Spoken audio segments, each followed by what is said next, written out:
Let's talk about the hidden force that shapes almost everything you do. Seriously, it's called operant conditioning, and it's the reason you have the daily habits you do, from the apps you can't stop checking to the snacks you always reach for. It's working in the background all the time, and today, we're going to pull back the curtain and see how it works. I mean, really stop and think about it for a second.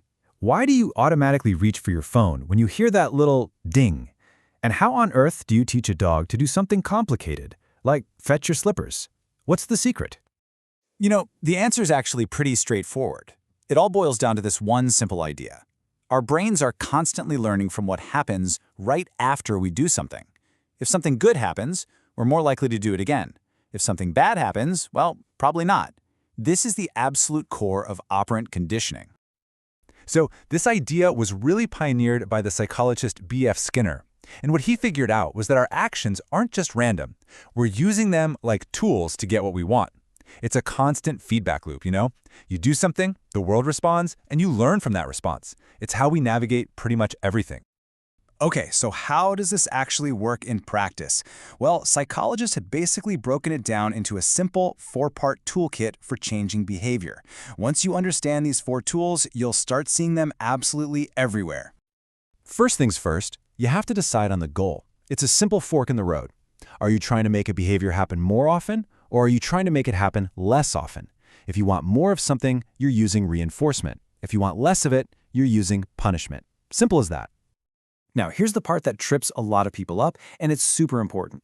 In psychology, the words positive and negative have nothing to do with good or bad. Just forget that. Think of them like math symbols. Positive means you're adding something, like a plus sign. Negative means you're taking something away, like a minus sign. That's it. Adding versus subtracting.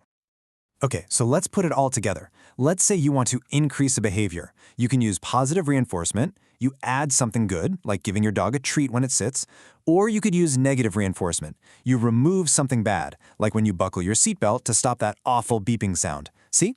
Now, what if you want to decrease a behavior? You can use positive punishment, you add something bad, like scolding the dog for jumping on you, or you can use negative punishment. You remove a good thing, like taking a toy away from a child who's misbehaving. This little grid explains so much of our behavior. All right, that's great for simple things like sitting or buckling a seatbelt, but what about really complex stuff, like learning a musical instrument or teaching an animal an elaborate trick? You can't just wait around for that to happen by chance. For that, you need a technique called shaping. Shaping is basically the art of rewarding baby steps. You start with the end goal in mind, but you don't expect it to happen all at once. First, you reward anything that's even remotely in the right direction. Then, once that's consistent, you get a little pickier. You only reward the next step that's a bit closer to the final goal. You just keep raising the bar, step by step, until you get the exact behavior you were aiming for. And we see this everywhere. An animal trainer doesn't just expect a pigeon to deliver a letter. They reward it for looking at the letter, then for pecking it, then for picking it up, and so on. The same thing works for us.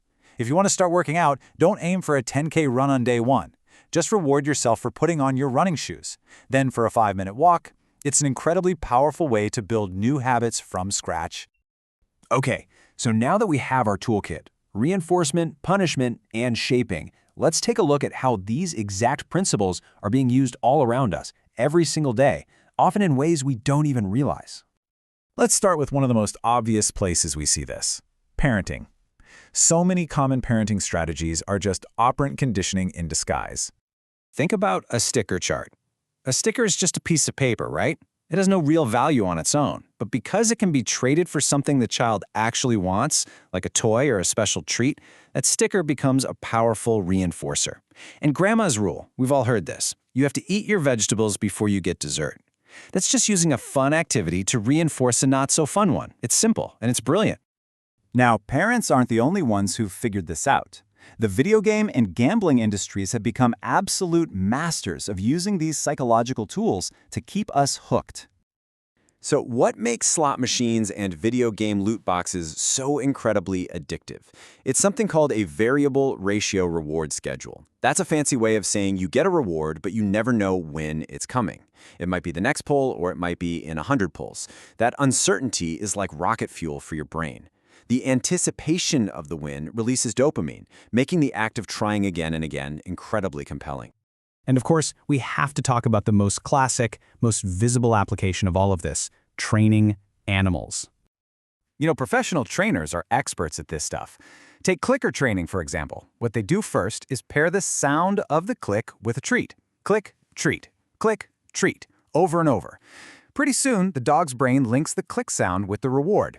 Then the trainer can use that click to mark the exact moment the dog does something right. That instant feedback is way more effective for teaching complex tricks than just tossing a treat a few seconds later. So all of this brings us to a really big question. We've got these tools in our toolkit. Some are like carrots, rewards and reinforcement, and some are like sticks, punishments. When it comes to making real, lasting change, which one is actually better? Is it better to reward the good or punish the bad? Well, after decades and decades of research, the science is pretty clear on this one. While punishment can definitely stop a behavior in its tracks, reinforcement is way more effective in the long run. Why? Because reinforcement builds positive feelings and actually motivates.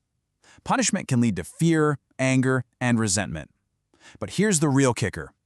Punishment tells you what not to do, but it doesn't actually teach you what you're supposed to do instead. So if there's one big takeaway from all this, it's this right here. If you truly want to make a lasting change in yourself or in someone else, the science says to focus on the carrot, not the stick. Focus on reinforcing the behaviors you want to see more of. And that's really the amazing thing about understanding this. It's like getting a new pair of glasses to see the world with. So I'll leave you with this question to think about.